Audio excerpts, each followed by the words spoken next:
আমি একটি অঙ্কের মাধ্যমে আজকে শুরু করতে চাই, যেহেতু গত ক্লাসের সর্বশেষটা ছিল playing card related issue. So ঠিক এই টাইপের একটি প্রবলেম আমরা কনসিডার করি। মনে করো দুজন ব্যক্তি এ এবং বি, এ এবং বি, তাদের দুজনের কাছেই দুটি ডাইস আছে, সফটওয়্যার গুলি আছে, খেলতেছে তারা। তো এখন এই ডাইটা দিয়ে তারা তাদের বোর্ডের মধ্যে নিক্ষেপ করে। নিক্ষেপ করার ফলে একটা ফিল্ড প্রডিউস হয়। তো সক্কার গুটিতে আমরা আগের ক্লাসে বলেছিলাম যে 6টা করে পয়েন্ট থাকে, 1 থেকে 6 পর্যন্ত।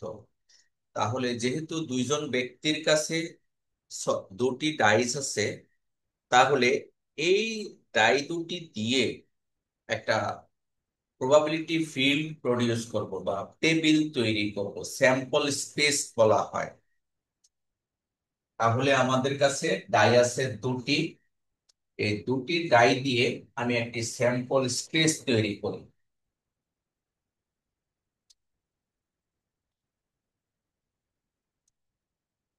Sample space for two die,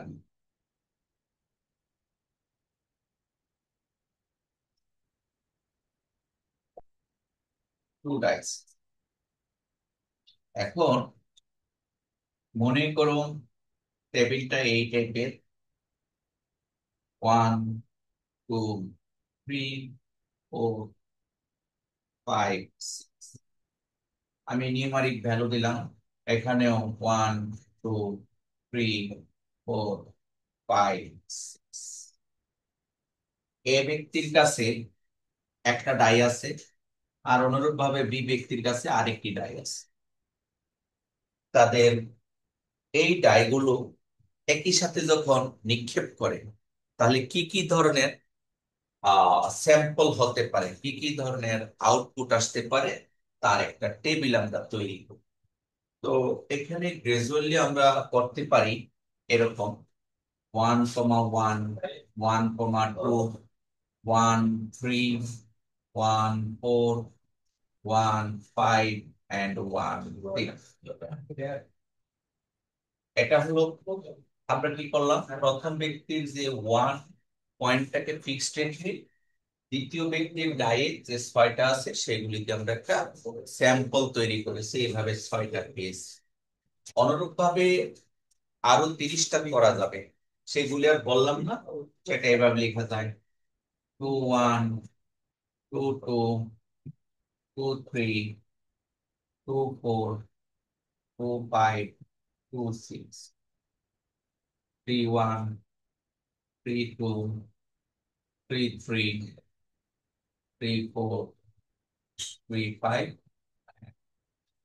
3 6, 4 1, 4 2, 4 3, 4 4, 4 5, 4 6। অনুরূপ ভাবে 5 1, 5 2, 5 3, 5 4, 5 5 and 5। সর্বশেষ 6 1, 6 2, 6 3, 6 4, 6 5 and 6। তাহলে আমরা কি করেছি এখানে, আমি একটি স্যাম্পল স্পেস প্রডিউস করেছি ইউজিং টু ডাইস। দুটা ডাইস দিয়ে, দুজন ব্যক্তির হাতে দুটা ডাইস ছিল, সেগুলি দিয়ে আমরা কি কি ধরনের সম্ভাব্য স্যাম্পল হতে পারে, আউটপুট আসতে পারে, এই একটা টেবিল তৈরি করেছি। এখন এই টেবিলের উপর ভিত্তি করে আমরা হরেক রকমের প্রবলেম সলভ করতে পারবো। যেমন আমি যদি প্রশ্ন করি যে, সে for example, find the probability, একটা কোশ্চেন করি যে find the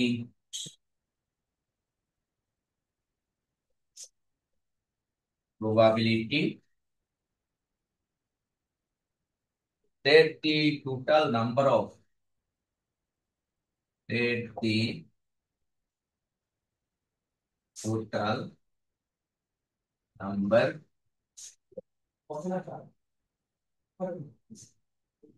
that the total numbers on the dice on the dice is less or equal 7.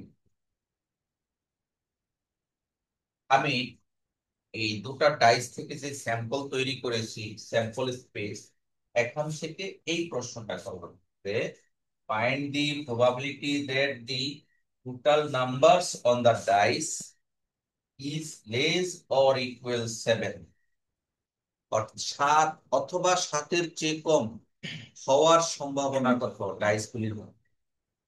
তাহলে as per definition of probability, আমরা লাস্ট ক্লাসে প্রবাবিলিটি ডেফিনিশনে কি বলেছিলাম?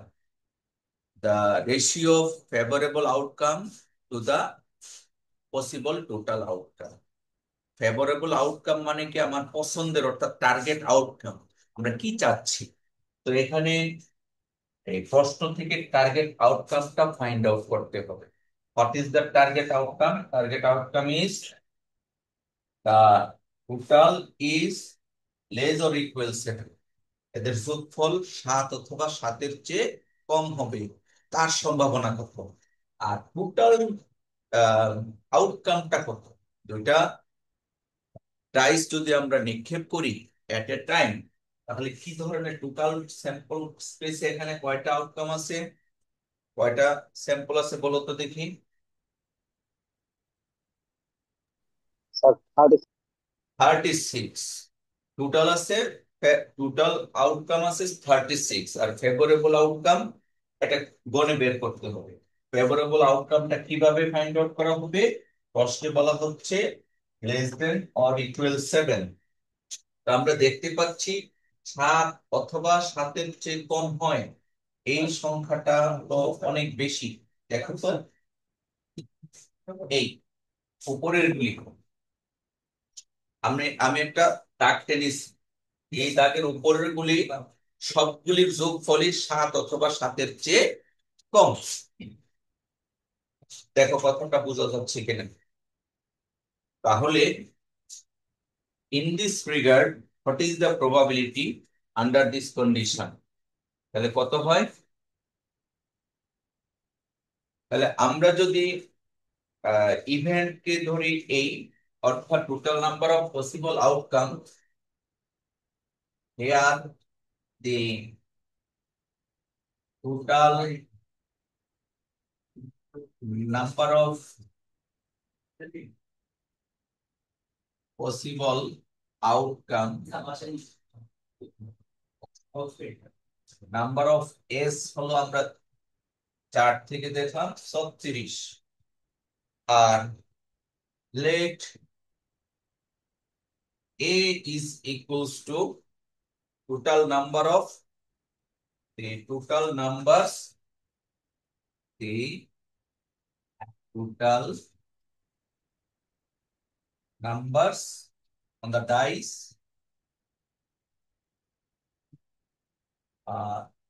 is less or equal 7। তাহলে এই সংখ্যাটা কত হবে? সুতরাং নাম্বার অফ এ এর সংখ্যাটা কত হবে? বলো, 1 2 3 4 5 6, 6, এরপরটা আছে কত? বা এইভাবে বললে 1 2 3 4 5 6, 6 5 4 3 2 1, সবগুলো যোগ করলে কত হয়? 11 15 18 19 20।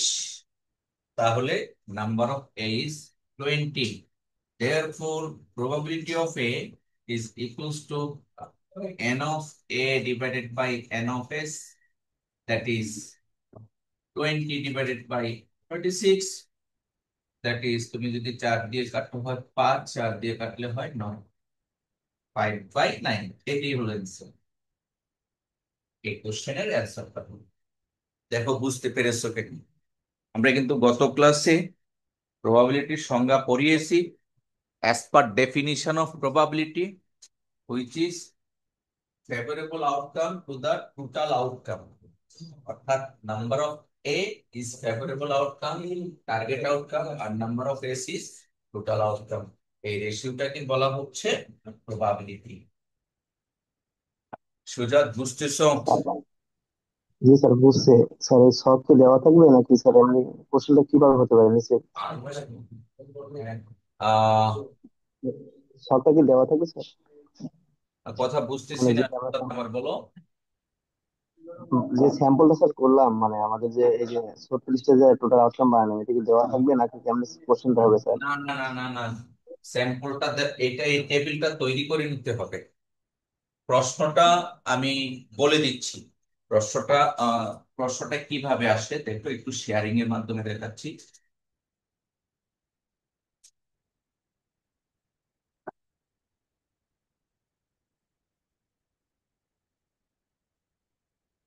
এখানে প্রশ্নের প্যাটার্নটা একটু ডিফারেন্ট ছিল, আমি এ বি দিয়েছি। বলা আছে যে Mr Araf has an unbiased tie and Mrs Araf has an unbiased tie. তাদের দুইজনের কাছে দুইটা ডাই আছে, এবং তারা দুইটা ডাই একই সাথে নিক্ষেপ করলে, find the probability that the total of the numbers on the dice is 8. 8-এর সমান হবে, 8 হবে, তার সম্ভাবনা কত? বা আমি এখন যে দেখালাম, এই এটা এখানে নাই, যেটা করিয়েছি, যেমন দি ফার্স্ট ডাই শোজ 6, তার সম্ভাবনা কত? The total of the numbers on the dice is greater than 8, 8-এর চেয়ে বেশি হবে, তার সম্ভাবনা কত? Total number of the total of the numbers on the dice is 13, তা কত? Both the dice show the same number, এটা কত হবে? The sum of the numbers shown by the dice less than 5, এটা কত? The sum of the numbers shown by the dice is exactly 6, এটা কত? এখানে 7-8টা প্রশ্ন আছে। আর পরে আরেকটি প্রশ্ন আছে, the probability of Mr. Araf getting 6 and Mrs. Araf getting 6 are equal, এটা ব্যাখ্যা করো। 6 পাওয়ার সম্ভাবনা দুইজনেরই সমান, এটা ব্যাখ্যা করো। এই ছিল আমাদের মূল প্রশ্নটা। তো মূল প্রশ্নটা থেকে তোমাদের যদি এই প্রশ্নটা পরীক্ষায় আসে, এতগুলি অপশন আসবে না কিন্তু, একটা বা দুইটা। তো আমি একটা প্রশ্ন দিয়ে আলোচনা করেছি, find the probability that the total numbers on the dice is less than or equal 7। এখন যদি প্রশ্ন করা হয় 2 নাম্বার, ধরো এটা এ নাম্বার, আমি বি নাম্বারে আরেকটা প্রশ্ন করলাম।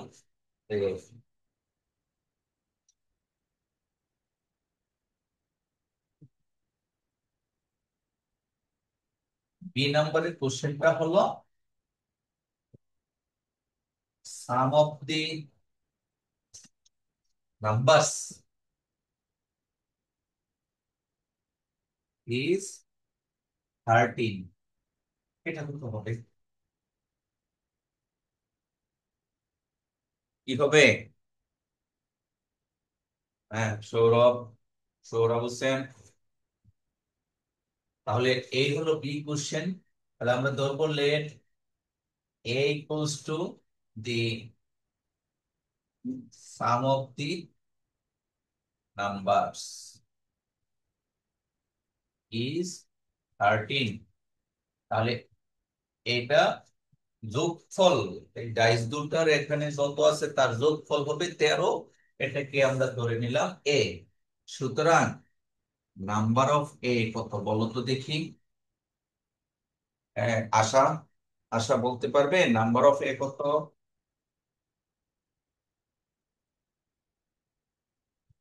কে পারবে? হম, ফয়জার আলী পারবে না? নাম্বার এ কি ধরেছি? স্যার, স্যার এখানে কি যে কোনো দুইটা ডাইসের যোগফল 13 হতে হবে এরকম? হুম হুম হুম হুম হুম।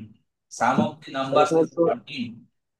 কয়টা আছে স্যার এখানে? 12 গুলো তো 12-র উপরে নাই, তাহলে 13 কয়টা আছে? 13 তো নাই, তাহলে নাই, 13 হওয়ার তাহলে উচিত কি কি? স্যার? শূন্য। 13 আছে জি স্যার। 16। কি বুঝতে পেরেছ? Sum of the G sir. numbers is equal 13. Result is 0. Therefore, probability of A বলতে sum of 13 এ কত? Number of A divided by number of S, 0 by 36, that is 0. স্বাভাবিকভাবে দুইটা টাইস একসাথে নিক্ষেপ করলে তাদের যোগফল কখনই 13 হবে না, সর্বোচ্চ কত হবে? 12 হবে। 12 স্যার। হ্যাঁ, এইভাবে অনেক রকমের প্রশ্ন করা যায়। যদি এরকম হইতো সাম অফ দি নাম্বারস ইজ 1, ওই নাম্বার গুলির যোগফল 1, সেটাও শূন্যই। হবে না স্যার। জি স্যার। এবার যদি বলা হয় number C, the sum of the numbers less than 3 or greater than 7 বা 8 is এটা, the sum of the numbers less than 3 or greater than 8, 3-এর চেয়ে ছোট অথবা 8-এর চেয়ে বড়, তার সম্ভাবনা কত? স্যার প্রথমটা 1 স্যার, একটা তাহলে আছে 3-এর চেয়ে 3-এর জন্য। ছোট অথবা 8-এর চেয়ে বড়, তার সম্ভাবনা বের করতে হলে 3-এর চেয়ে ছোট মানে কি? 2। 2। তা 2 আছে কয়টি? এখানে একটি। 2 আছে একটি। আর কি বলছে? Greater than 8। গ্রেটার দেন 8 মানে 9, 10, 11, 12। তাহলে গ্রেটার দেন 8 কয়টা আছে দেখো, আমরা এই দাগটা মুছে দেই। গ্রেটার দেন 8 আছে এই কয়টা, এগুলি সব 8-এর চেয়ে বড়। তাহলে 1, 2, 3, 4, 5। আচ্ছা, তোমাদের নেটওয়ার্ক চলে গিয়েছিল। আচ্ছা, জি স্যার। তো যে কথা বলছিলাম যে 3-এর চেয়ে ছোট অথবা 8-এর চেয়ে বড়, তাহলে 3-এর চেয়ে ছোট আমরা পেয়েছি একটি এখানে, আর 8-এর চেয়ে বড় পেয়েছি 1, 2, 3, 4, 3, 7, 8, 9, 10। টোটাল আছে কয়টি? 11টি। 11টি। নাম্বার অফ এ, কে এটা দিয়ে যদি ডিফাইন করি 11, সুতরাং প্রবাবিলিটি অফ এ হবে কত? Number of A by number of A, 36। অর্থাৎ 11/36। তাহলে এই দুটা ডাইস দিয়ে আমরা তোমাদের সম্ভবত 8টা প্রশ্ন ছিল, এই প্রশ্নটা স্লাইডে করে দেওয়া আছে। আমি যদি তোমাদের গ্রুপে দিয়ে না থাকি, দিয়ে দিচ্ছি স্লাইডটা, আর বাকিগুলি তোমরা দেখে নেবে। স্লাইডটা মনে হয় দেওয়া না, আমি দিয়ে দিচ্ছি, এখনই দিয়ে দিচ্ছি। আচ্ছা, আশা করি দুটা ডাইস নিক্ষেপ করলে এখান থেকে কিভাবে হরেক রকমের প্রবাবিলিটি ফাইন্ড আউট করে তা আমরা বুঝতে পেরেছি। এখন আমরা শিখব দুটি থিওরেম। আমি একটু স্লাইডটা দিয়ে নিই।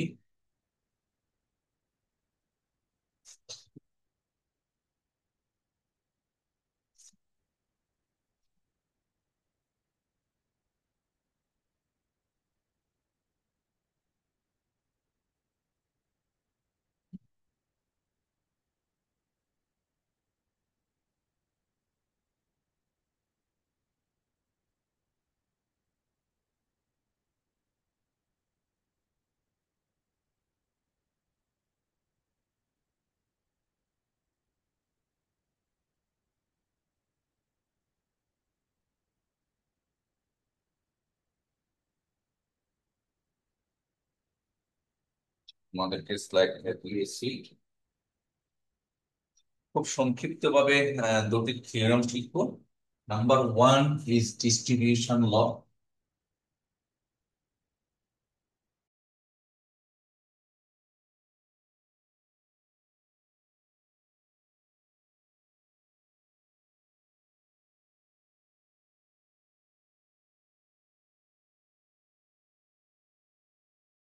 আচ্ছা, আমার নেটওয়ার্কটা ব্রডব্যান্ড কানেকশন হওয়া সত্ত্বেও মাঝে মাঝে চলে যাচ্ছে। তার কারণে কিন্তু আমাদের ক্লাসের হ্যাম্পার্ড হচ্ছে।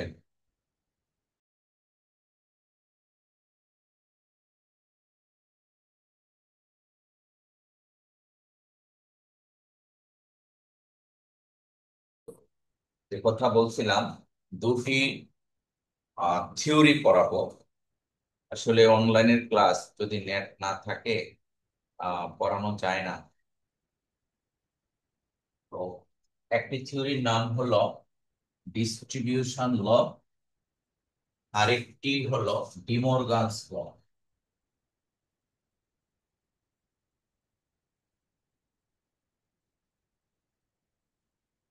ডিমরগানস ল, ডিস্ট্রিবিউশন ল। এক নম্বর লটা হলো ফর ইউনিয়ন ইন্টারসেকশন একসাথে থাকে A union B intersection C, A union B intersection C.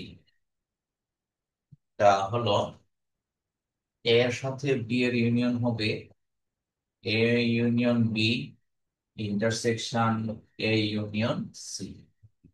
এটা হলো একটি ফর্মুলা। আর দুই নাম্বার ফর্মুলা হলো A intersection B union C.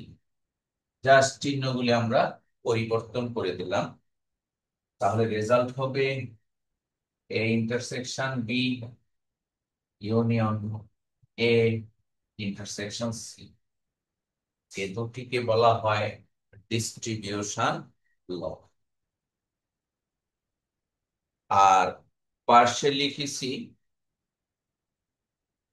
ডিমরগানস law.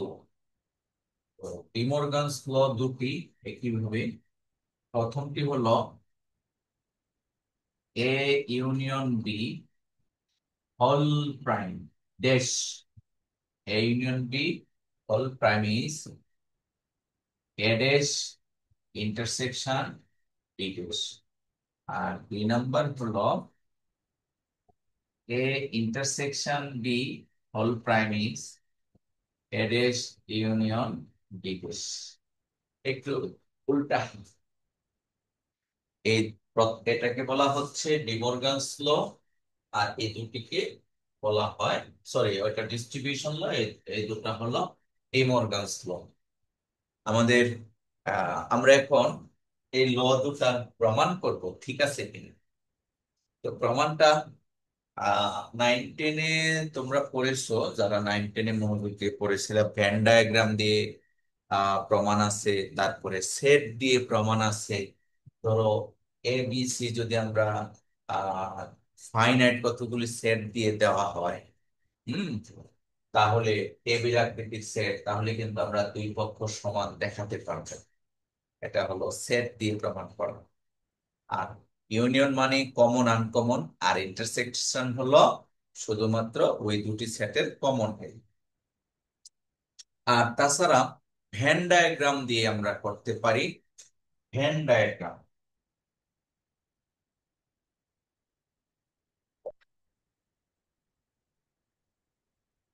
When ডায়াগ্রামের কনসেপ্টটা হলো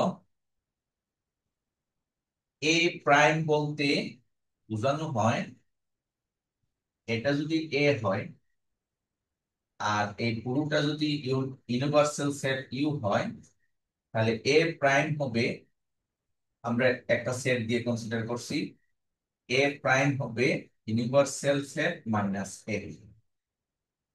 এটা এটা আমাদের মনে রাখতে হবে। কমপ্লিমেন্ট বলা হয় এটাকে, প্রাইম বা কমপ্লিমেন্ট। তাহলে এ কমপ্লিমেন্ট বা এ প্রাইম হলো ইউনিভার্সাল সেট, অর্থাৎ পুরো সেট থেকে ওই এ বাদ যাবে, এটা মনে রাখবা। আচ্ছা, আমরা এই দুটা থেকে দুটি ফর্মুলা আমরা এই ভেন ডায়াগ্রাম দিয়ে প্রমাণ করব। চলো আমরা 2 নাম্বারটা প্রমাণ করি ডিস্ট্রিবিউশনের, আর এটাও 2 নাম্বারটা আমরা ছোট করে প্রমাণ করব ইউজিং ভেন ডায়াগ্রাম।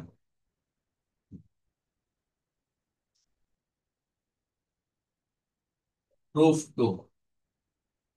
তো প্রমাণ করতে হলে দেখো, এ বি সি, এখানে দেখা যাচ্ছে তিনটি কি আছে, ইন্ডিভিজুয়াল সেট আছে এ বি সি।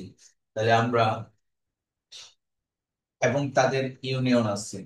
তাহলে আমরা এইখানে যে কাজটি করব,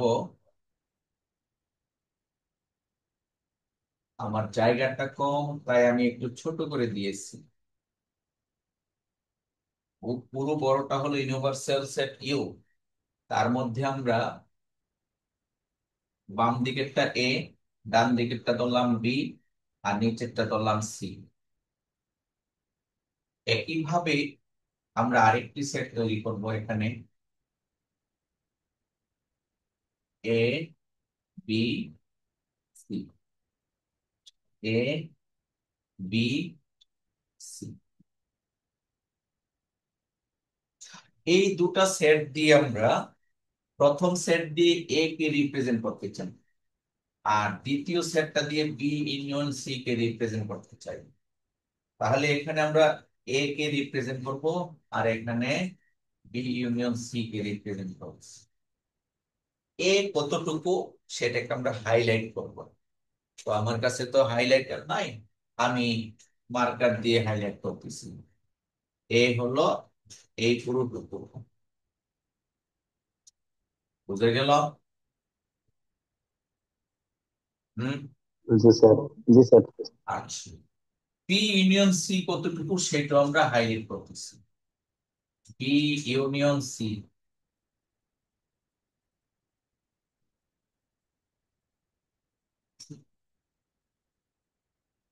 দেখো তো বুঝতে পেরেছো কিনা, এটা কিনা বুঝতে ক্লিয়ার? পারছি জি স্যার। হ্যাঁ। এখন জি স্যার। ইন্টারসেকশন মানে হলো অনলি কমন এরিয়া, তাই তো? এখন আমরা পুরোটুকুকে হাইলাইট করব, অর্থাৎ পুরো সেটটাকে আনতে চাই। A B C, A B C. এখন তৃতীয় পর্যায়ে আমরা দেখাতে চাচ্ছি A intersection B union C, এটা আমরা দেখাতে চাচ্ছি। তাহলে আমরা এ এখানে করেছি, খেয়াল রাখতে হবে এ কতটুকু হাইলাইটেড আর বি ইউনিয়ন সি কতটুকু হাইলাইটেড। তাহলে এদের মধ্যে কমন এরিয়া কতটুকু সেটাকে আইডেন্টিফাই করতে হবে। তো কমন এরিয়াটা কতটুকু হবে তোমাদের কাছে কি মনে হয়? দেখো তো এমনটা হয় কিনা কমন এরিয়া।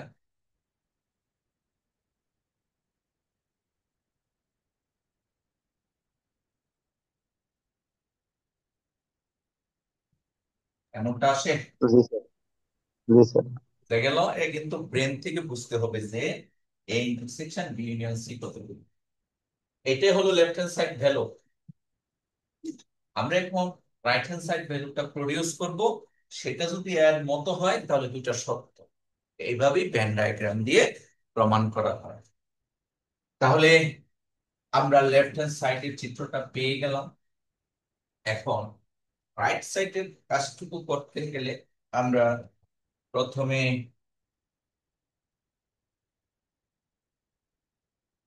জায়গা কম তাই ছোট করেই করতেছি। আহ এই জায়গায় পুরোটুকুই শেষ করে দিলাম। এ B C, A B C, A B C. তাহলে এ B C, A B C, A B C. তাহলে আমরা ডান পাশের এ ইন্টারসেকশন বি, এটা প্রথম বসাই। এ ইন্টারসেকশন বি। দ্বিতীয়টাতে বসাবো এ ইন্টারসেকশন সি। আর তৃতীয়টা বসাবো A intersection B union A intersection C. দেখো বসানোর কৌশলটা ঠিক আছে কিনা। প্রথমে এই পাশটা এখানে, এরপর এটা দ্বিতীয়ত, আর তৃতীয়ত হলো পুরোটুকু। এখন এই পুরোটুকু এটার সমান হয় কিনা আমরা জাস্টিফাই করব। First of all A intersection B, এই এরিয়াটা হাইলাইট করব। এ এবং বি এর ইন্টারসেকশন এটি। স্যার নিচের নিচের এই অংশটুকু দেখা যায় না স্যার, একদম নিচে। স্যার নিচে দেখা যায় না। আসসালামু আলাইকুম স্যার। আমি তো সাথে সাথে করে দিয়েছি স্যার।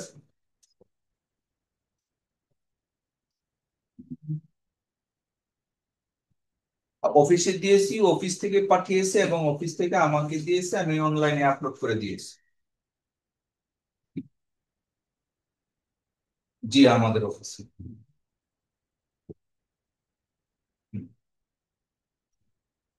হুম হুম, হুমায়ুন স্যার।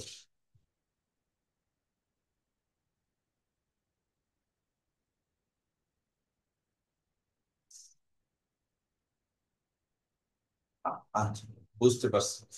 ঠিক আছে স্যার, আমি ক্লাসে আছি, ক্লাস শেষ। জি জি জি জি জি, ঠিক আছে। আচ্ছা ঠিক আছে, ওকে স্যার, ওকে, আসসালাম। এই কে যেন প্রশ্ন করেছো? স্যার বলতেছিলাম যে নিচের অংশটুকু দেখা যাচ্ছে না, তাই বলছিলাম। ও এটা দেখা বোর্ডে। যাচ্ছে না? আচ্ছা আচ্ছা। এটা হলো এখানকার ডান পার্শ্ব পুরোটুকু এ বুঝতে ইন্টারসেকশন পারছি স্যার বি। ওটা। হ্যাঁ, আমি একটু উপরে তুলি তাহলে আমার মনে হয়। হ্যাঁ, এবার দেখা যাচ্ছে। আচ্ছা, এবার এ ইন্টারসেকশন বি, এইটা কতটুকু, এটা ব্রেন থেকে তোমাকে আইডেন্টিফাই করতে হবে। এ এবং বি এর কমন এরিয়া কতটুকু, আশা করি বুঝতে পারছো। এ হলো এ এবং বি এর ইন্টারসেকশন। এ এবং সি এর ইন্টারসেকশন কতটুকু,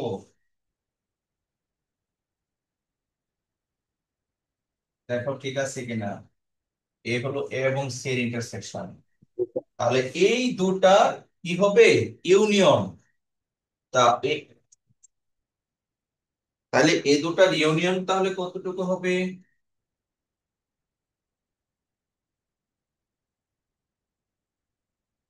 এটা কিনা? হুম। জি স্যার। তাহলে এই চিত্রটা এর সাথে মিলে, ইয়েস, জি স্যার। মিলে গিয়েছে। আমি তো ফ্রি হ্যান্ডে আঁকছি, এই জন্য দেখতে মনে হয় মিলে না, আসলে মিলে গিয়েছে। তো এই ছিল প্রুফ টু। সুতরাং এত সমান এত, from Venn diagram we observe that this results and this results are equal. লিখে শুধু দেখিয়ে দিবা, মূল কথা হলো চিত্রটা তুমি আঁকতে পারো কিনা, এটা হলো আমার মূল টার্গেট। আচ্ছা, তা চলো এবার এই এখান থেকেও দ্বিতীয়টা প্রমাণ করি। প্রথমটা তোমরা করিও, পারবে। এবার আসো প্রুফ টু।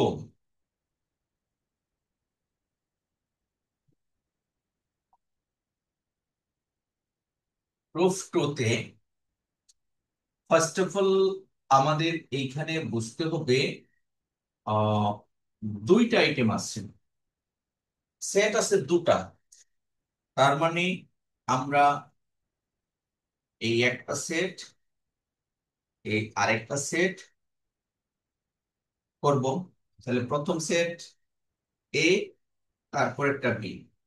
প্রথমটা নাম দিলাম এ, পরেরটা বি। এ ইন্টারসেকশন বি টা আগে লিখি। A intersection B, A intersection B, এটা আমরা লিখবো। তাহলে এর এরিয়াটা কত হয় আমরা তো ওইখান থেকেও শিখেছি, এরিয়াটা শিখেই। এর পরেরটাতে লিখবো A intersection B whole prime. এটা এ আর এটা বি। তাহলে এখানে লিখবো A intersection B whole prime. Whole prime মানে হলো এই জায়গাটা বাদ দিয়ে যা থাকবে তা। এ ইন্টারসেকশন বি তো শুধু মিডলের কমন এরিয়া, আর হোল প্রাইম হলো বাকি সবটুকু। ঠিক আছে, কমন এরিয়া ইউ থেকে বাকি সবটুকু বাদ যাবে। তাহলে বাকি সবটুকু বাদ দিলে কত হয়? আমরা কিন্তু পুরো সেটটাই পাচ্ছি, খালি অংশটুকু শুধু সাদা কমন এরিয়াটা থাকবে না। দেখো আমি বুঝাতে পেরেছি কিনা। হুম, জি স্যার। এই হলো A intersection B whole prime. দেখা যায় না, শুধু এই মাঝের ফাঁকাটা বাদ থাকবে। এটাই হলো আমাদের left hand side. Left hand সাইডে চিত্র আসছে দুটি, কারণ দুইটা অপারেশন আছে। এখানে অপারেশন আছে তিনটা, একটা এ কমপ্লিমেন্ট, একটা বি কমপ্লিমেন্ট, তারপরে হলো তার ইউনিয়ন। ওই তিনটার জন্য আমরা তিনটা চিত্র আঁকবো। ধরো এক, দুই, তিন, এ বি। এখানেও এ বি, এখানেও হবে এ। আচ্ছা, তাহলে প্রথম চিত্রে হবে এ কমপ্লিমেন্ট। আমরা প্রথম চিত্রে এ কমপ্লিমেন্ট, দ্বিতীয় চিত্রে লিখবো বি কমপ্লিমেন্ট, তৃতীয় চিত্রে A complement union B complement.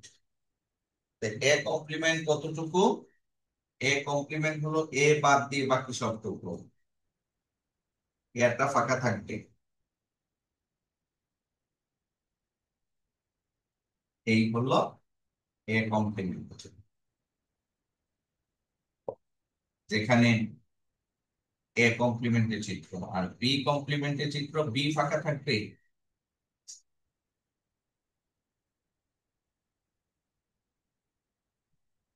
এই হলো বি কমপ্লিমেন্টের চিত্র। এই, তাহলে আমরা এ এবং বি কমপ্লিমেন্টের চিত্রটা আঁকতে পারলাম। দেন আমরা আঁকবো এরপর A complement union B complement, অর্থাৎ এই দুইটা কমন এবং আনকমন এরিয়া। তো কমন আনকমন খুঁজে বের করতে হলে দেখো এখানে বি আছে, এখানে এ আছে, তার মানে আলটিমেটলি মিডলের গ্যাপটা দুইটাতেই অ্যাবসেন্ট। তাহলে আমাদের মিডলের গ্যাপটা দুই জায়গায় অ্যাবসেন্ট করে বাকিটা ড্রয়িং করতে হবে। এই তাহলে কত হয়?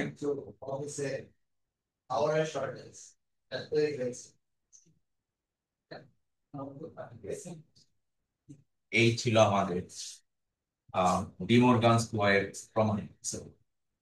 তো আমাদের পরীক্ষায় অনেক সময় এই প্রমাণটা আসে, ভেন ডায়াগ্রাম দিয়ে আমরা প্রমাণ করতে পারি। তুমি ডট বা পেন্সিল দিয়েও কিন্তু আইডেন্টিফাই করে দেখাতে পারো। এখন দেখো আমাদের ডান পাশে ভেন ডায়াগ্রামের দ্বিতীয় ফর্মুলার ডান পাশের যে রেজাল্ট, বাম পাশের রেজাল্ট দুইটা পরস্পর সমান। তাহলে আমরা কি বুঝতে পেরেছি কিভাবে ডিস্ট্রিবিউশন এবং ডিমোরগানস ল প্রমাণ করেছি? হুম, জি স্যার। কয়টা করেছি? একটা করে না?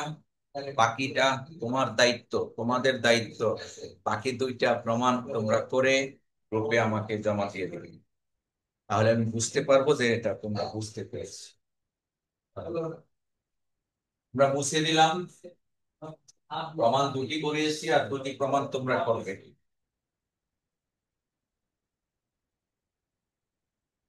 এবার আসো আমরা প্রবাবিলিটির একটি গুরুত্বপূর্ণ থিওরি পড়াবো। থিওরিটা সহজে বোঝা যায় না, একটু কঠিনও বটে।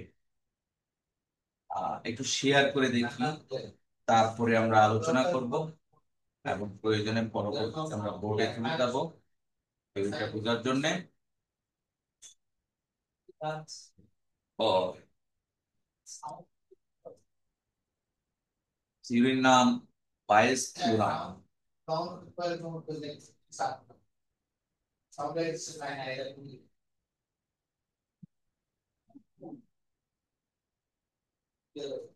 বেসিকটা দেখো বাইস থিওরামের।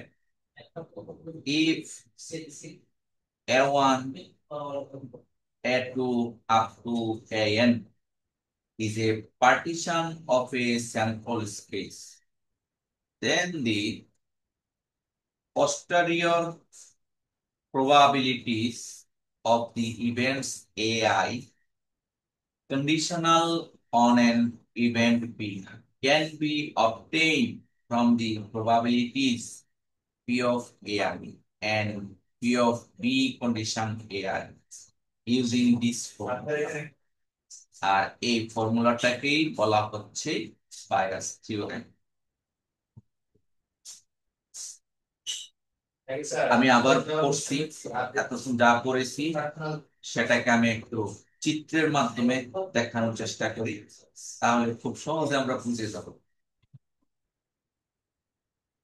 ব্যাপারটা হলো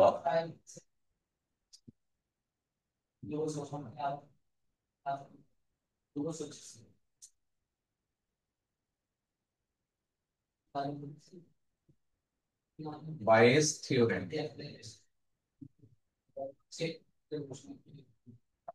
থিওরেমের যে ম্যাথমেটিক্যাল স্টেটমেন্টটা আগে লিখি, তারপরে বুঝাবো সহজ হবে।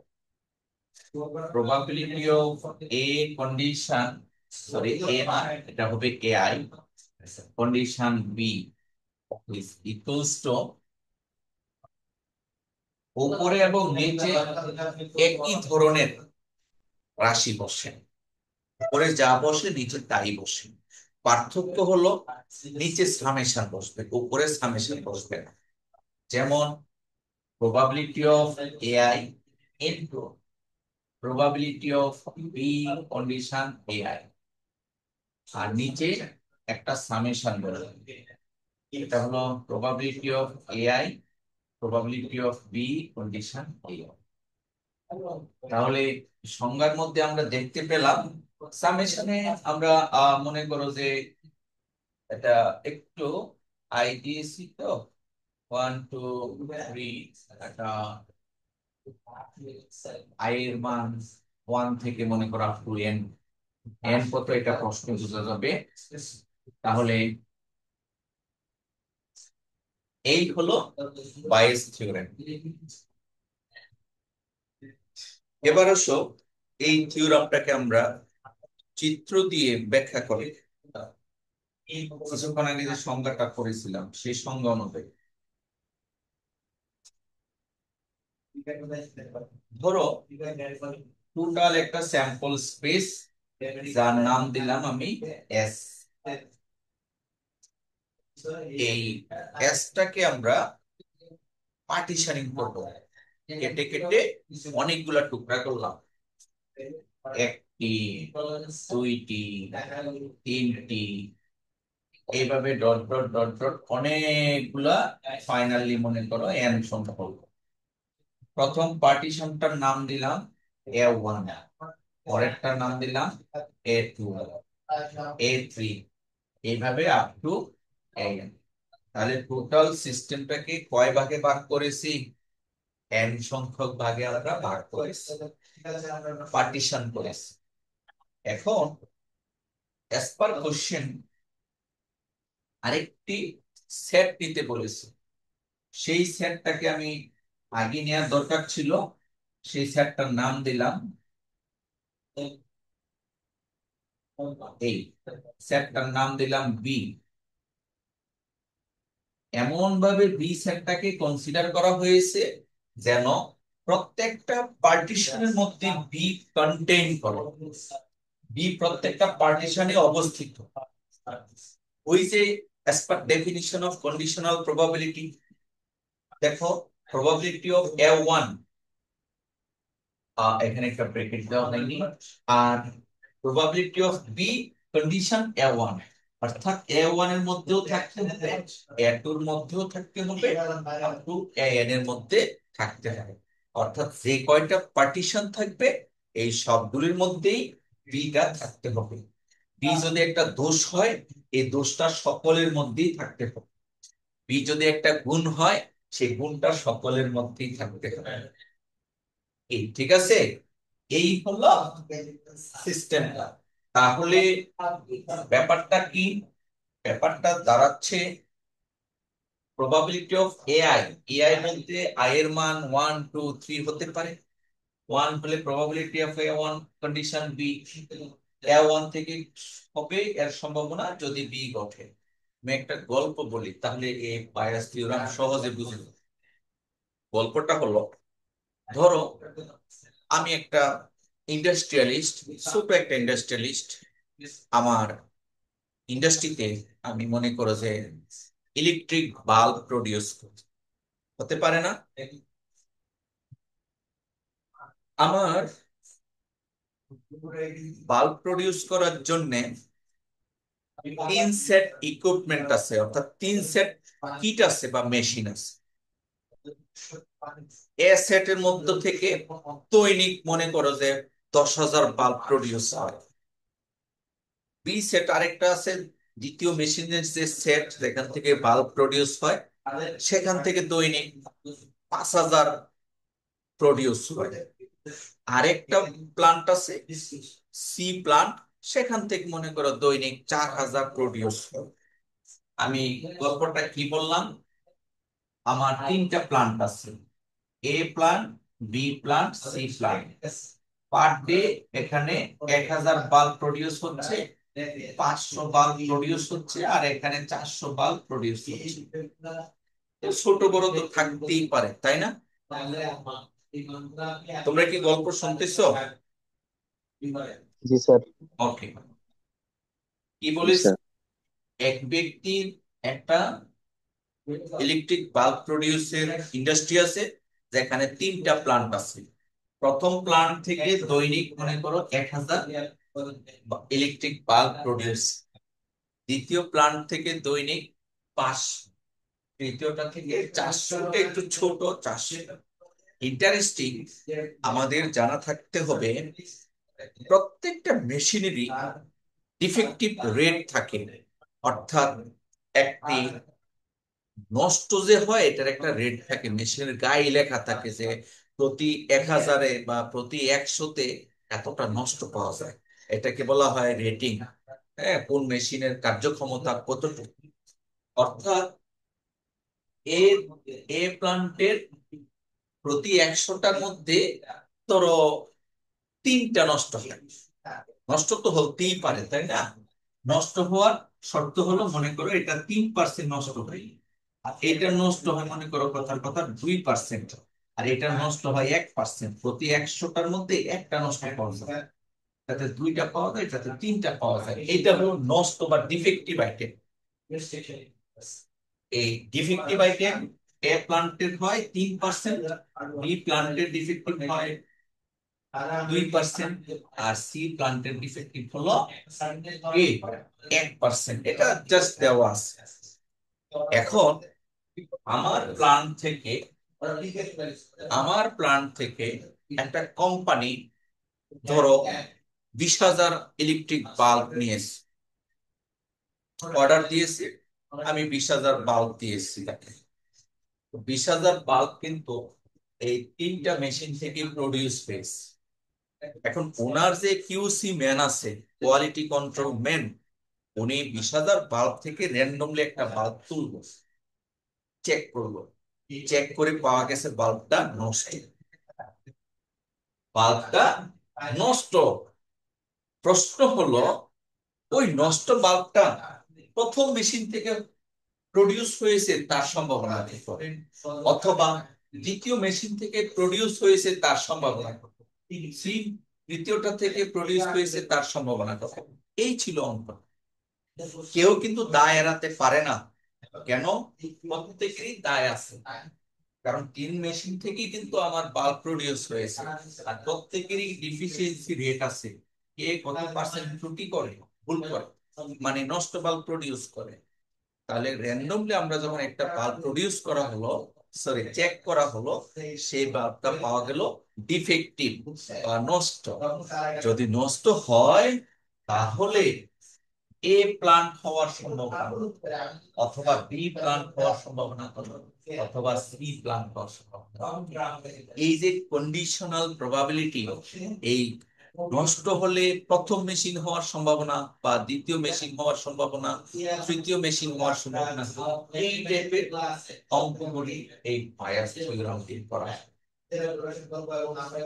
আর তাই এড়াতে কেউই পারে না। আমার যদি প্রশ্নটা হয় যে ওই নষ্ট বাল্বের প্রথম মেশিন থেকে হওয়ার সম্ভাবনা কত, তাহলে এটা হবে probability of A condition, B B for defective, D for defective. আমি আরো ক্লিয়ার বোঝার জন্য মনে করো এটার নাম দিলাম মেশিন 1, এটার নাম দিলাম মেশিন 2, আর এটার নাম দিলাম মেশিন 3। তাহলে আমরা এই থিওরামটার মাধ্যমে কিভাবে ক্যালকুলেশন করব দেখো। এইখানে as per question আমরা যে অঙ্কটা নিয়েছি, এটা একটা অঙ্ক, আমরা এই থিওরাম দিয়ে করব। অঙ্কটা কি, একটা কোম্পানির 3টা প্লান্ট আছে, প্রত্যেকেরই দৈনিক 1500-400 করে মেশিন ইলেকট্রিক বাল্ব প্রডিউস করে। আর প্রোডাকশনের মধ্যে প্রথম মেশিনের ডিফিসিয়েন্সি বা ঘাটতি 3%, অর্থাৎ প্রতি 100টাতে সে 3টা নষ্ট করে বা 3টা নষ্ট বাল্ব বের হয়। একইভাবে এটাতে 2টা, এটাতে 1টা নষ্ট বাল্ব বের হয়। এটা হলো দেওয়া আছে। আচ্ছা, এখন প্রশ্ন হলো র্যান্ডমলি আমি একটা কোম্পানির কাছে একটা বাল্ব বিক্রি করেছি, তার কিউসি পারসন বাল্ব টেস্ট করে দেখলো বাল্বটা নষ্ট। এখন নষ্ট বাল্ব যেহেতু, প্রশ্ন হলো যদি নষ্ট হয়ে থাকে তাহলে এমন মেশিন দিয়ে প্রডিউস হয়েছে ওই নষ্ট বাল্বটা, তার সম্ভাবনা কত, এটা আমাকে বের করতে হবে। আচ্ছা, এখন দেখো প্রশ্নটাকে আমি বুঝাতে পেরেছি। প্রশ্নটা কি, স্যার বুঝতে পেরেছেন। এবার আসো যদি উত্তরে যাই, প্রবাবিলিটি অফ মেশিন 1, একটা প্রোডাকশন মেশিন 1 দিয়ে প্রডিউস হয়েছে তার সম্ভাবনা বের করব। তো সম্ভাবনার যে সূত্র, favourable outcome divided by total outcome. তো ফেভারেবল আউটকাম কত, দৈনিক সে 1000 প্রডিউস করে, আর টোটাল প্রোডাকশন হয় কত, 1000, 500, 400, তাহলে রেজাল্ট কত, 1000/1900, রাইট? অর্থাৎ জি স্যার। 10/19। অনুরূপভাবে প্রবাবিলিটি অফ M2, দ্বিতীয় মেশিন হওয়ার সম্ভাবনা, দ্বিতীয় মেশিনে আছে 500, 500। 500/1900, দ্যাট ইজ 5/19। আর প্রবাবিলিটি অফ তৃতীয় মেশিন, তৃতীয় মেশিন হওয়ার সম্ভাবনা 4/19, তাই তো? আমরা মেশিনের সম্ভাবনা একেবারে বেসিক সংজ্ঞা দিয়ে ক্যালকুলেশন করলাম। এখন ডিফেক্টিভ রেট দেওয়া আছে, অর্থাৎ আমরা যদি ডিফেক্টিভকে 3% ডিফেক্টিভ, সেটাকে আমরা কনসিডার করলাম যে let P is equals to a defective bulb. B দ্বারা আমরা ডিফেক্টিভ বাল্ব ইন্ডিকেট করলাম। এই যে দেখো, এই বাল্বটা এমন ভাবে হবে, এমন ভাবে সেটটা হবে সবগুলি কোম্পানি বা সবগুলি মেশিন যেন কাভার করে, তাহলেই কেবলমাত্র এই থিওরামটা অ্যাপ্লিকেবল। তাহলে আমরা এখন বের করব probability of defective bulb from machine 1, এটা কত, মেশিন 1 এর ডিফেক্টিভ বাল্বের প্রবাবিলিটি দেওয়া আছে 3%, প্রশ্নে দেওয়া আছে এটা হলো 3%। 3% কে লেখা যায় কত, একশো, সরি, 3/100, তাই তো? 3/100। অনুরূপভাবে probability of defective from machine 2, এটা কত? 2%, অর্থাৎ 2/100। আর probability of defective from machine 3, এটা হলো 1/100। এইটা প্রশ্নে দেওয়া আছে probability of defective from machine 1 দেওয়া আছে 3%, probability of defective from machine 2 2%, probability of defective from machine 3 1%। এগুলিকে আমরা ভগ্নাংশে পরিবর্তন করে নিলাম। এখন বায়াস থিওরাম ইউজ করে আমরা দেখব ওই যে র্যান্ডমলি একটি বাল্ব টেস্ট করছে, যে বাল্বটা ডিফেক্টিভ হয়েছে, তাহলে ওই ডিফেক্টিভ বাল্বটা প্রথম মেশিন থেকে প্রডিউস হয়েছে তার সম্ভাবনা কত, সেটাই আমরা এই থিওরাম দিয়ে ক্যালকুলেশন করব। তো থিওরামের মধ্যে নিচে আছে শুধু সামেশন, এখানে আই এর মান এই অঙ্কের ক্ষেত্রে হবে আই এর মান তিনটা, 1 2 3, তিনটা মেশিন, আবার চারটা মেশিন হতে পারে, পাঁচটা হতে পারে। আর টার্গেট হলো আমি কি চাচ্ছি, মনে করো আমি চাচ্ছি ওই ডিফেক্টিভ বাল্বটা প্রথম মেশিন থেকে প্রডিউস হয়েছে তার সম্ভাবনাটা ফাইন্ড আউট করতে। তাহলে সেটা আমরা লিখবো এইভাবে যে প্রবাবিলিটি অফ প্রথম মেশিনের নাম কি? M1, probability of M1 which is defective, এই রেজাল্ট আমরা বের করতে চাচ্ছি, probability of M1 which is defective। তাহলে ফর্মুলা অনুযায়ী আমরা কি লিখবো? probability of M1, probability of defective from M1। দেখো এটার সাথে মিলে কিনা, এখানে ছিল AI, এর পরিবর্তে লিখেছি M1, probability of M1 into probability of defective condition M1। আর নিচে কি হবে? সামেশন, মানে কি এইটা M1 E M2 M3 তিনবার লিখবো, তাহলে নিচে কি আসবে? ছোট করে লিখি, probability of M1, probability of B condition M1 plus probability of M2, probability of B condition M2 plus probability of M3, probability of B condition M3। এই তাহলে আমরা কিভাবে কাজটা করেছি?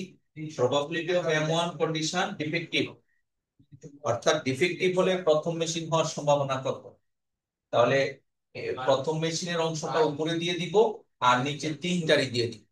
অনুরূপ ভাবে আমাদের যদি বলা হয় দ্বিতীয় মেশিনের সম্ভাবনা কত, তাহলে দ্বিতীয় অংশটা উপরে যাবে, তৃতীয় করলে তৃতীয় অংশটা উপরে যাবে। এই হলো বায়াস থিওরাম এবং বায়াস থিওরাম দিয়ে অঙ্ক। তাহলে দেখো এই সবগুলো আইটেম আমরা অলরেডি বের করে রেখেছি, এখন শুধু মান বসিয়ে দিই। তাহলে মান বসালে কত হয় দেখি।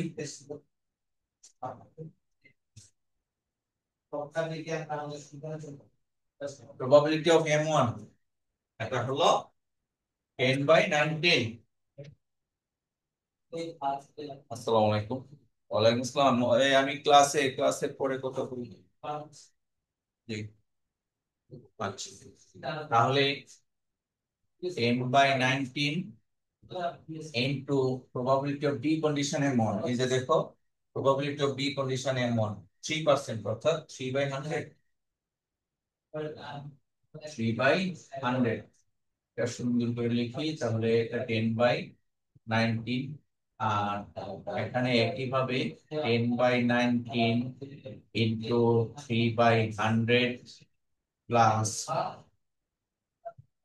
M2, probability M2 5/19, 5/19 into 2/100 plus M3 4/19, 4/19 equal 1/100। রেজাল্টটা বের করে ফেলো, কত হয়?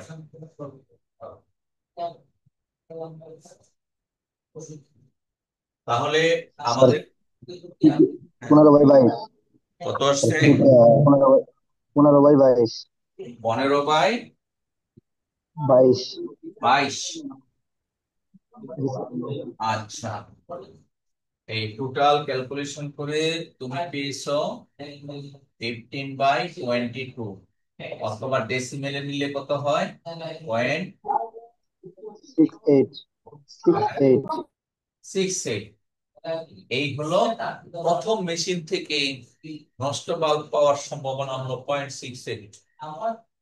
আবার আমরা চাইলে দ্বিতীয় মেশিন থেকে প্রবাবিলিটি অফ দ্বিতীয় মেশিন M2 কন্ডিশন ডিফেক্টিভ, তাহলে ঠিক ওইটার মধ্যেই হবে। সেটা উপরে কি বসবে? Probability of M2 and probability of defective condition M2, আর নিচে অ্যাজ ইট ইজ আগেরটা বসবে। তাহলে তুমি বসাও M2 অর্থাৎ 5/19 ইন্টু 2/100, আর নিচে সবটুকুই বসবে। বসার পরে এটার একটা রেজাল্ট আসবে। কত আসে দেখো? 0.23। 23। 0.23, ভেরি গুড। অর্থাৎ 0.23। তাহলে তৃতীয়টা থেকেও আমরা এইভাবে একইভাবে বের করতে পারি, অর্থাৎ probability of M3 condition defective, হ্যাঁ, এটা ঠিক অনুরূপভাবে 4/19 ইন্টু 1/100 ডিভাইডেড বাই 2। এই যোগ করে দেখো কত হয়।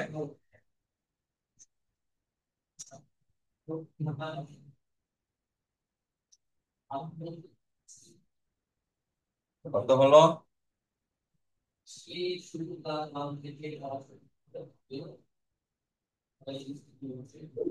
0.1 স্যার, 0.09। আচ্ছা, ধরলাম আমরা 0.10, 0.9 বা 10, কোনো সমস্যা নেই। এই এবার দেখো, আহ এই তিনটার যোগফল আবার প্রায় একের কাছাকাছি হয়ে যাবে। এই ছিল আমাদের বায়াস থিওরাম দিয়ে বা বায়াস থিওরাম বোঝা in terms of a practical problem. চলো আমরা বায়াস থিওরামের আরো দুই একটা অঙ্ক আমরা করি, তাহলে আরো ক্লিয়ার হবে। এগুলি আমরা একটু স্লাইড দিয়ে করবো।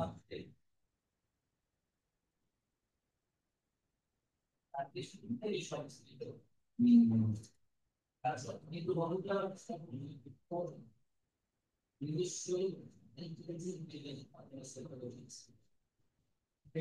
এখানে একটি প্রবলেম নিয়ে এসেছি, দেখুন। Three machines M1, M2, M3 produce respectively 40%, 25%, and 30%, 35% of total number of items of a factory. অর্থাৎ কোন মেশিন কি পরিমাণ প্রোডাক্ট প্রডিউস করে তার একটা পার্সেন্টেজ দেওয়া আছে। অর্থাৎ আমরা এখানে ধরে নিয়েছি A1 হলো মেশিন 1 দ্বারা প্রডিউসড আইটেম, A2 হলো মেশিন 2 দ্বারা প্রডিউসড আইটেম, A3 হলো মেশিন 3 দ্বারা প্রডিউসড আইটেম, আর বি কে ধরে নিয়েছি ডিফেক্টিভ আইটেম। তাহলে অ্যাজ পার কোশ্চেন আমরা দেখতে পাচ্ছি যে প্রবাবিলিটি অফ A1 অর্থাৎ M1 মেশিন দ্বারা প্রডিউসড আইটেম 40%। আর কিছুক্ষণ আগে যে প্রবলেমটা আমরা করেছি সেটা কিন্তু ছিল তোমার একটু ভিন্ন। সেটা ছিল পার ডে প্রোডাকশনটা দেওয়া আছে, সেখান থেকে বের করতে হয়েছে। এটা বের করা লাগেনি, ডিরেক্টলি দেওয়া আছে। Probability of A2, probability of A3 directly দেওয়া আছে, আর এটা আমরা বের করে নিয়েছিলাম আগে কত। এইগুলো একটি পার্থক্য। তারপরে দেওয়া আছে প্রত্যেকটা মেশিনেরই ডিফেক্টিভ রেজাল্ট দেওয়া আছে। M1 মেশিন 2%, M2 মেশিন 4%, এবং M3 মেশিন 5%। অর্থাৎ probability of defective from A1, A2, A3 এগুলি দেওয়া আছে। এতক্ষণ আমরা প্রশ্ন নিয়ে আলোচনা করছি। এবার উত্তরে দেখো, প্রথম উত্তরটা কি? If an item is selected at random, find the probability that the item is defective. Randomly একটা আইটেম ফাইন্ড আউট করা হয়েছে, দেখাও যে এই আইটেমটা ডিফেক্টিভ, এটা প্রমাণ করো। তাহলে কিভাবে আমরা প্রমাণ করবো? একটু ব্যতিক্রম আগে দেখাচ্ছি। ডিফেক্টিভ প্রমাণ করতে হলে আমরা তো ডিফেক্টিভ ধরে নিয়েছি, এটা মূল ধরে নিয়েছি বি ফর ডিফেক্টিভ। তাহলে ডিফেক্টিভের সংজ্ঞা হলো প্রবাবিলিটি অফ বি। তাহলে আমি এই অঙ্কটা তোমাদের বোর্ডে একটু করে করাচ্ছি। পড়াতে গিয়ে থিওরাম উপর আমার একটু রিভিউ করতে হচ্ছে। প্রশ্নটা হলো,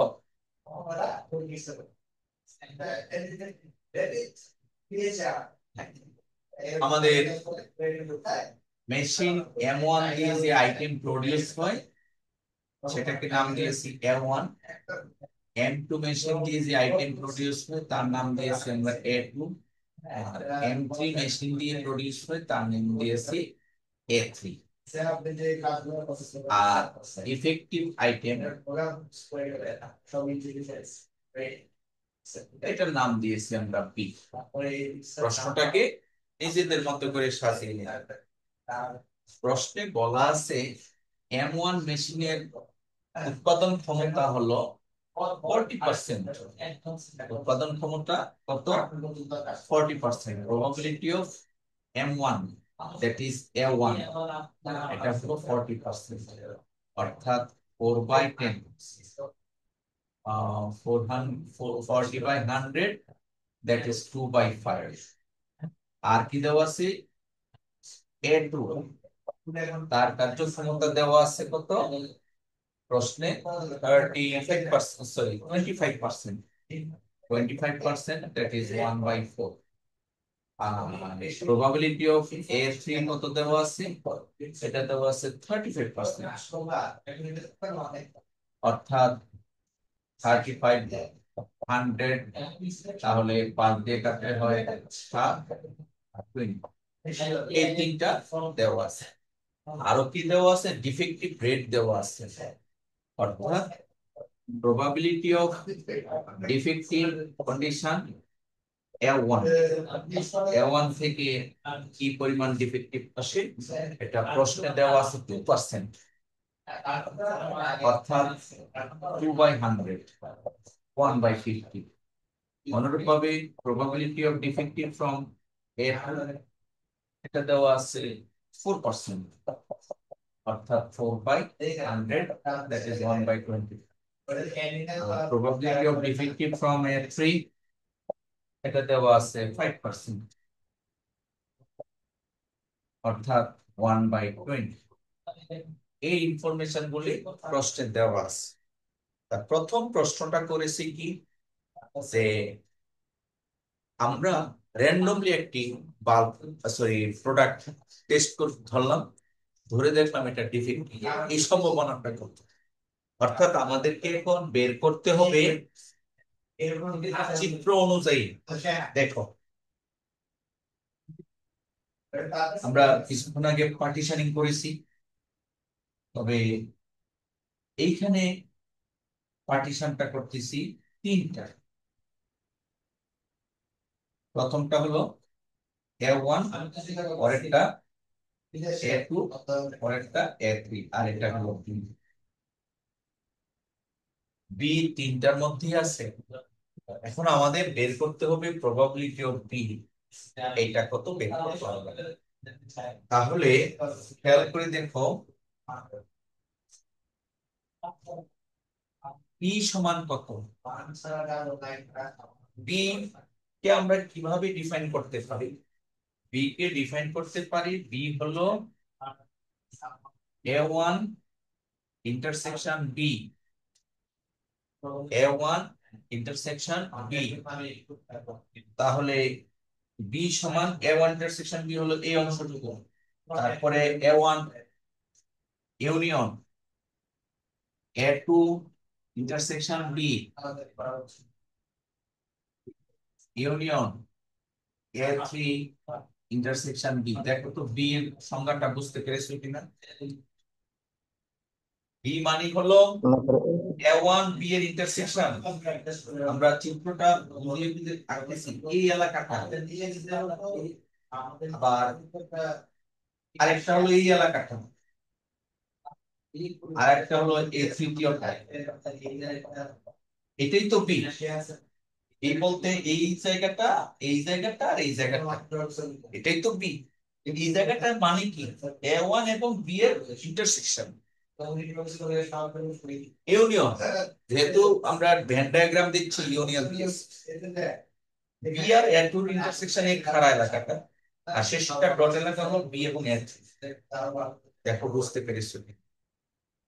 সুতরাং জি স্যার। আমরা যদি এখন এর মধ্যে প্রবাবিলিটি ইন্ট্রোডিউস করি, সুতরাং প্রবাবিলিটি অফ বি সমান কি হবে? প্রবাবিলিটি অফ দিস, এই পুরোটুকুর প্রবাবিলিটি থার্ড ব্র্যাকেট দিয়ে দেওয়া হয়। A1 intersection B union A2 intersection B union A3 intersection B. প্রবাবিলিটির ক্ষেত্রে ইউনিয়ন গুলো সব যোগ হয়ে যাবে। ইউনিয়ন মানে কি?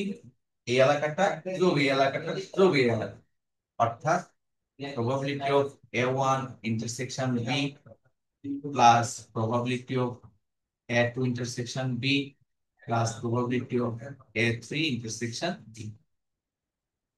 এই আমরা এই প্রবাবিলিটির যে কন্ডিশনাল প্রবাবিলিটি বলি, অথবা তোমার তোমাদের মনে আছে কিনা দেখো তো এই ফর্মুলাটা। Probability of A1 condition B সমান কি করেছি? প্রবাবিলিটি A1 কন্ডিশন বি সমান আমরা করেছি intersection probability B. of A1 intersection B divided by probability of A। কোনটা হবে? B. probability of B, sorry আমি মনে হয় ভুল করেছি, এটা ভুল করেছি। probability of A1, এটা হলো কন্ডিশনাল প্রবাবিলিটির ফর্মুলা। আমি 1 দিয়েছি, 1 না দিলে 1 দিলাম না। এই আমরা গত ক্লাসে সম্ভবত এই ফর্মুলাটা পড়িয়েছিলাম। probability of A condition B, result হলো probability of A intersection B divided by probability of A। দেখো বুঝতে স্যার পেরেছো? এটা বি ছিল না স্যার। স্যার হুম, প্রবাবিলিটি অফ বি ছিল না স্যার, নিচে বুঝলাম। প্রবাবিলিটি অফ বি ছিল। নিচে প্রবাবিলিটি অফ বি ছিল না স্যার, মানে নিচে প্রবাবিলিটি অফ বি ছিল না। নিচে কি হবে কথা বোঝা যাচ্ছে না, আরেকজন বলো। মাইক্রোফোনের শব্দটা আসতেছে না।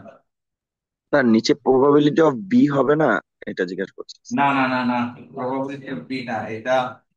তোমাদেরকে আমি একটু দেখিয়ে পর বলে দিচ্ছি এটা। তুই যে গত ক্লাসে কন্ডিশনাল প্রবাবিলিটি পড়িয়েছিলাম মনে আছে? একেবারে শুরুতে দেখো কন্ডিশনাল প্রবাবিলিটি, ওইখানে কি বি ছিল?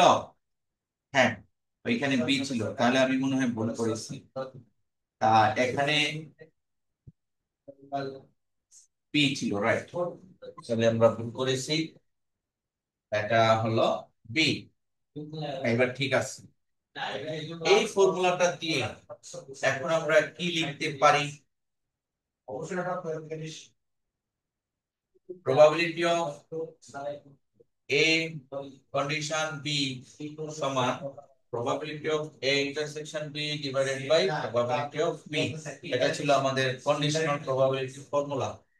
তাহলে এখান থেকে আমরা কি পাচ্ছি?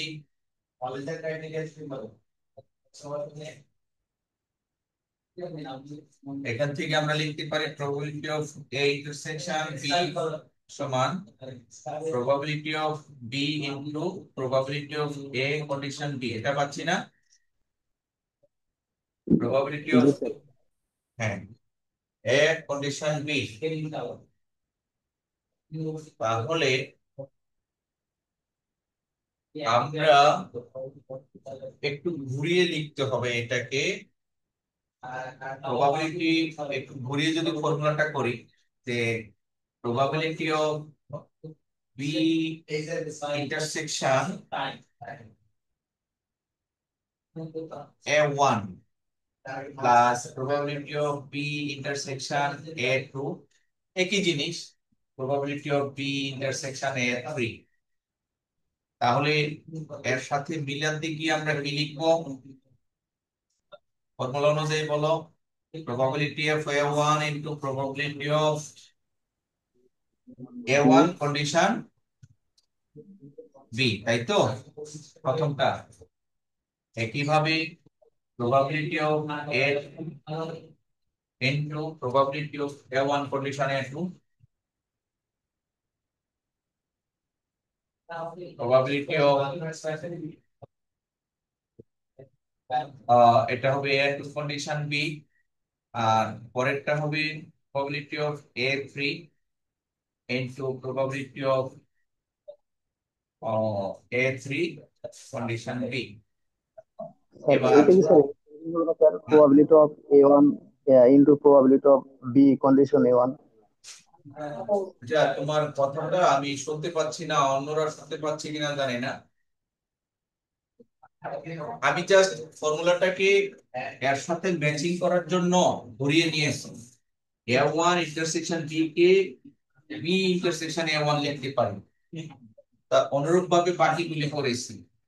এরপরে আসো, আমরা যে কন্ডিশনাল প্রবাবিলিটি শিখেছি সেই কন্ডিশনাল প্রবাবিলিটি অনুযায়ী probability of A1 into probability of A1 condition B, এবং এইভাবে লিখেছি। এতে করে আমরা দেখো probability of A1 আমাদের আছে, আর probability of A1 condition B আমার মনে হয় একটু ভুল করেছি কোথাও। আমাদের সময় শেষ, আরেকটা ক্লাসে যাব, এটা আগামী অফ ক্লাসে ক্লিয়ার থাকবো। আমরা এখানে শেষ